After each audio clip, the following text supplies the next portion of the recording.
这里是美美小学堂，我是美美老师。我们今天呢要讲的是混声、换声区以及丹田不用力的新概念。那我们想一想，通常什么样的人需要学习混声呢？大多数朋友都是因为唱不上去高音，想借助混声的概念能够唱得上去高音。那么在很多人的概念当中，混声呢就是真声和假声联系起来，也就是混在一起 mix 在一起。那么我们看一看，通常在坊间来说，男生和女生的换声点，也就是混声区的音域是在哪里呢？通常男生的换声点大都在E4、F4、升 F4 和 G4， 那么女生的定义呢是在 A4、升 A4、B4 和 G。 在过去的很多年里，我呢也是按照这样子的方法和这样的概念和理念在练习歌唱。但是那时候呢，我的脑中就有一个疑问，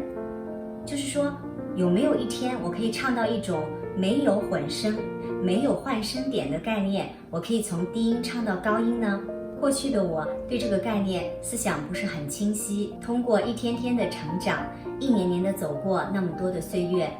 今天的我想和大家分享这个新的概念，就是没有换声点，没有混声区，也一样可以从低音唱到高音。那么在这里呢，首先让我们先听一下一段练声的练习。在这个练习当中是没有任何的换声区，也没有任何的换声点，也没有任何的混声，就是很轻松自然的唱上去的。别这样不高兴，让我们像从前一样痛痛快快的玩一玩，唱着。不，我实在唱不出。那么你试试嗓子好不好？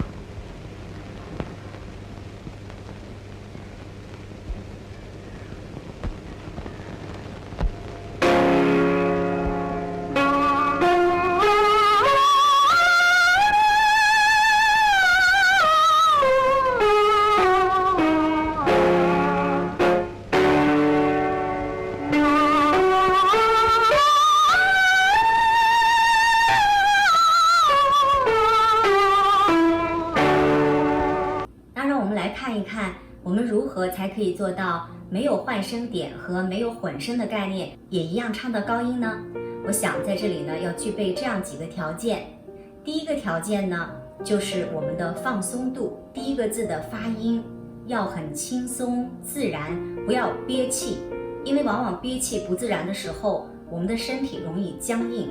那么清除这一点呢，我们之前有做过一个练习，就是在我讲如何练气声的里面有一条训练是这样子的，还记得那个嘶和 z 的关系吗？嘶嘶 z z，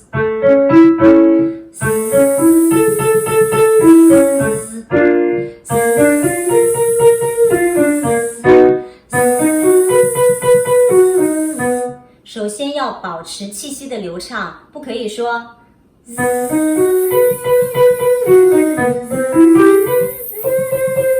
如果你的气息不流畅的话就不行，所以这是我们的第一个要做到的，也就是说你的气息一定要流畅，不能有阻碍，胸口不能憋起来，你的第一个起始音，发音的第一个音，也就是歌唱的第一个字一定要放松，不能够憋气。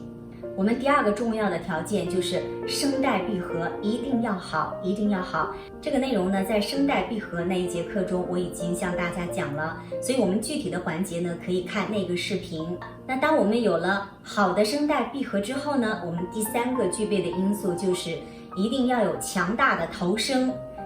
区的训练。关于这个头声的训练呢，我在之前的有关头声的课里面已经讲过了，大家可以翻之前的视频。好，有了前三个因素之后呢，就剩下最后一个因素，就是我们的身体要保持不变。身体保持不变呢，这个环节呢，我也在之前的课里面讲过，就是有关于讲到头声的时候，我讲到了一个唱高音的概念，就是说唱高音的时候不能把这个高音当作高音，要当作低音来唱。那么也就是说，从你的第一个发音的起始点的低音到最后一个音都是不能变的，不能动的。你们看看我之前的视频当中，我的表情是非常平均的，没有任何波动的，不是这样子的。我做一个错误的示范，如果你的身体会动的话，声音就不平衡。比如说这个一字，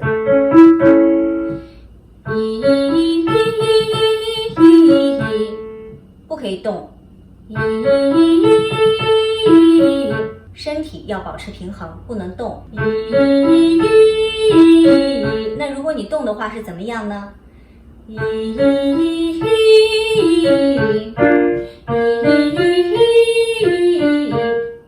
你的脖子也起来了，舌根也用力了，然后因为动呢，弄得声带闭合也不好，也松起来了，所以这就不行。特别是第一个起始音，我们刚才说的第一个因素是什么？身体的放松，气流的放松。如果你的第一个字咬得太死，就变成这样了。所以第一个是要找一个最合适的声带闭合好的一个状态。不动的，面无表情，不能够，不能够动。你的心态是唱高音和唱低音是一样的。说起来呢，这4个因素呢，在之前的课程当中呢，我们都有讲过，但是呢，大家是否都做到了呢？说起来容易，做起来难。我觉得这4条里面呢，最难的就是声带闭合。由于声带闭合不好带来的漏气，带来的我们的身体要挪动，因为闭合不好，它唱的音不能够平衡，所以有时候我们会想用到身体的其他的肌肉部分来带动这个音高和低的上下滑动。为什么今天我会分享这个没有混声、没有换声点的这个新概念给大家呢？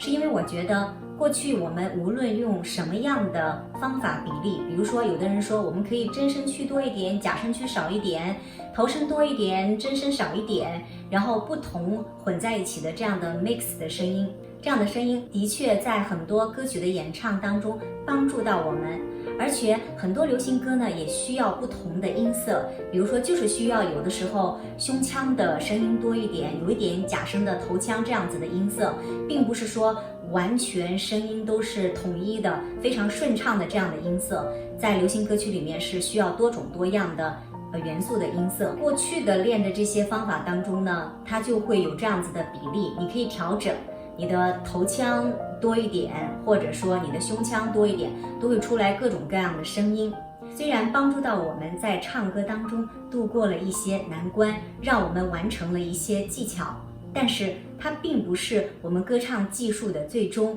也就是说，我们的声音并没有练通。如果你想练通的话呢，一定是没有混声概念，没有换声点才能够达到。那我记得曾经按照刚才说的那些男生和女生的比例，以前女生的比例来练习的时候呢，我总觉得在某个地方无论怎样注意，它永远都是有个点在那里，并不是很平均的度过。同时呢，还有另外一个原因，就是最近呢有很多朋友写 email 给我，告诉我他们也学了很多的方法，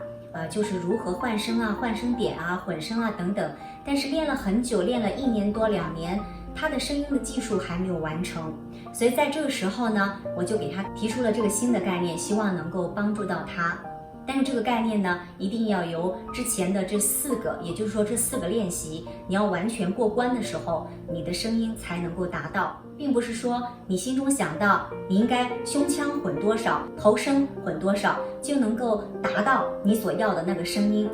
而是你要真正的解决你的声音的通畅，也就是说你发声的这个机能器官和你整个身体流畅的通畅的沟通。你只有达到这一点，你的声音才能够自由，你的技巧才能够完全的突破。在此呢，我想放几个过去唱歌的录音片段和录像片段，让大家听一下，就是说什么样的声音呢是真声多假声少，也就是真假声混的那种声音。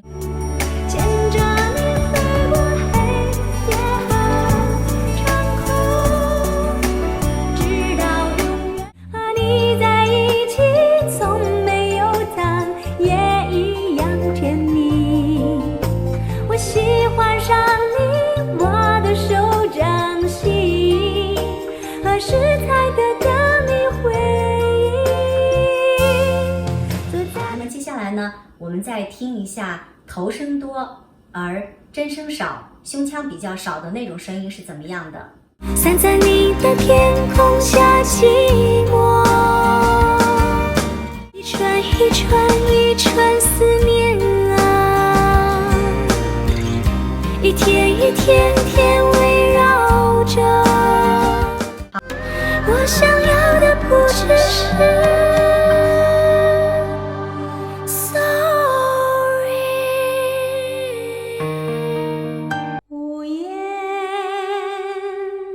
上西楼，月如钩，寂寞梧桐，深渊锁清秋，剪不断理还乱，十里愁，别有一番滋味在心头。好，那我们最后再听一下怎么样的声音是没有换声点，完全 mix 在一起的声音，也就是非常通畅的、通透的声音。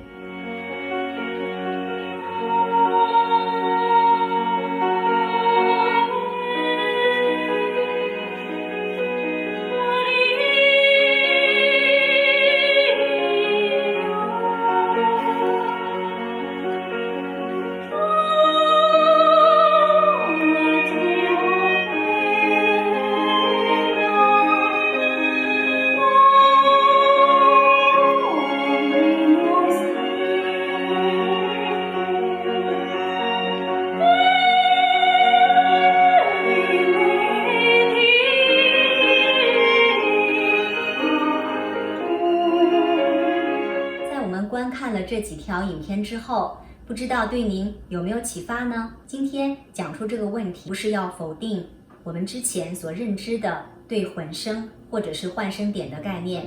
只是希望在这个概念当中能进一步让大家有所思考、有所突破。因为在我所讲课的内容里面，我不是用一个空洞的一个道理来告诉大家，我是用我所有的生命历程走过的经历告诉大家，这些过程都是我走过的弯路，我曾经的痛苦，我曾经的开心，也是我今天的收获，我毫无保留的一一分享给大家。如果今天我还没有走到这一步的时候，也就是我没有把握这个理念对吗？这样真的可以做到吗？如果我没有做到这些的时候，我是不会把这个概念提出来的。正因为今天我走过了这些所有的烦恼，所有的困惑，我才把这个理念提出来。同时呢，这个理念呢，我也在我的歌唱班的学生当中也有告诉他们。可是我知道要练到这一点是非常难的。好多同学也说，老师，你做示范的时候，我听到你发的声音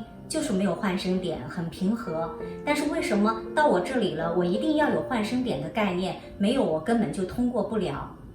所以呢，原因不在于这个，就是在于我说的那4条，那4个关键的点，是不是每一个点都练通了？那4个点缺一不可，缺一不可，每个点都练通了，将来你一定可以达到畅通无阻。那么今天呢，我还要分析另外一个非常重要的点，就是丹田不用力的新概念。在我之前的一节课当中，我讲过呼吸需要练吗？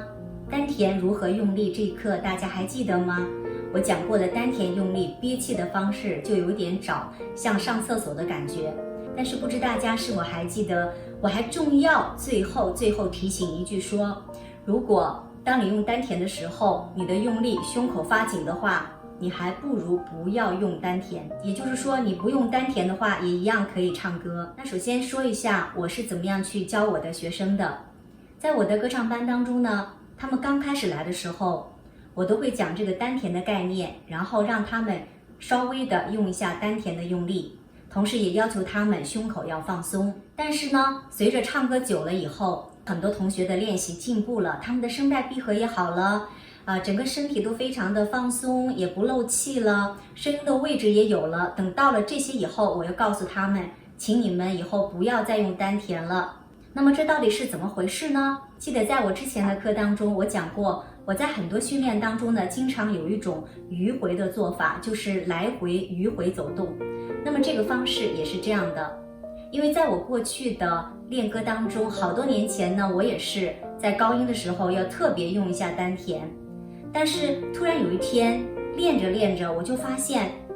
我不用丹田的时候，我的声音反而会唱得更顺、更好、更通透。我就非常奇怪，为什么和之前完全不一样了？我就一直在琢磨这件事情，为什么在我的身体上会发生这么大的变化？我记得起初刚开始学唱歌的时候，我不用丹田，我的声音高音根本唱不上去，我真的是依靠那种丹田往下用力的方式唱到了一些高音。但是不知道多年以后为什么，当我丹田用力的时候，发出来的声音就会变得有一点死气沉沉，好像它不是活动的，不是流动的。突然不用丹田的时候，反而让我的声音呢更加的顺畅，这到底是为什么呢？原因呢还是在刚才的那4个要求里面，也就是说声音没有混声点的之前的那4个要求里面。为什么我要把这个题目放在今天的这节课里面呢？就是因为多年前我为什么要依靠丹田，就是因为我没有做到那4个点。没有做到那4个点的时候，我们很早以前老师可以说代代相传的这个关于丹田的理念，丹田用力的方法，它确实帮到了我。但是当我随着年龄的增长，我的技巧慢慢的越来越好，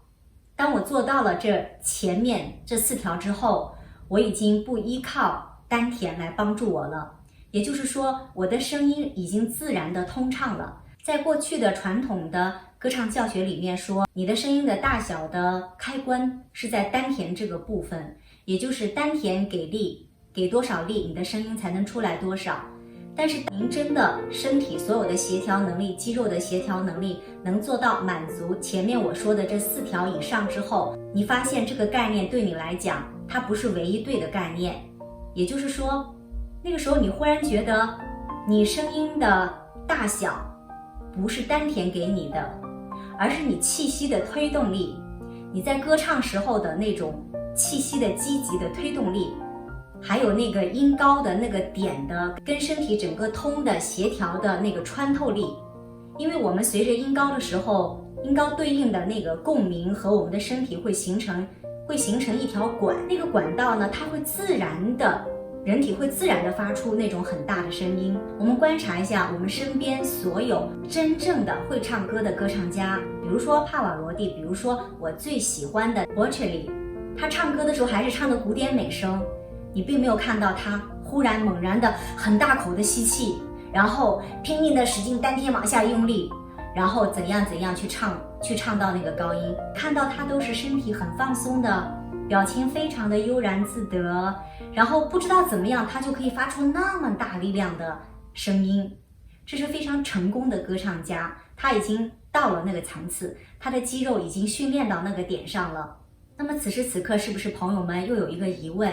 那既然美美老师你知道了这个方法是最好，你为什么还要让你的学生去走这个弯路呢？其实呢，我觉得它既是一个弯路，也是一个我们的必经之路。所谓弯路，就是说它并不是最后的唯一的那个正确的方法。但是我为什么说是必经之路呢？是因为我知道，即便我告诉他是这样，他也做不到。他做不到的原因是因为对于初学者学唱歌，前面的那4条是根本不可能达到的。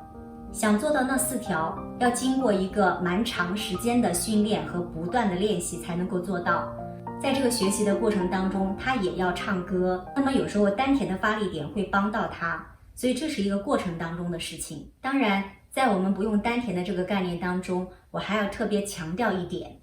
不用丹田不代表我们的丹田和腹部小腹以下完全是松松垮垮的，也绝不是这个概念。它是一个松而不懈的概念，甚至是那个放松的程度可以说有一点点微微的发紧。听清楚了，是微微的紧张，身体的下半部分是有一点点微微的发紧。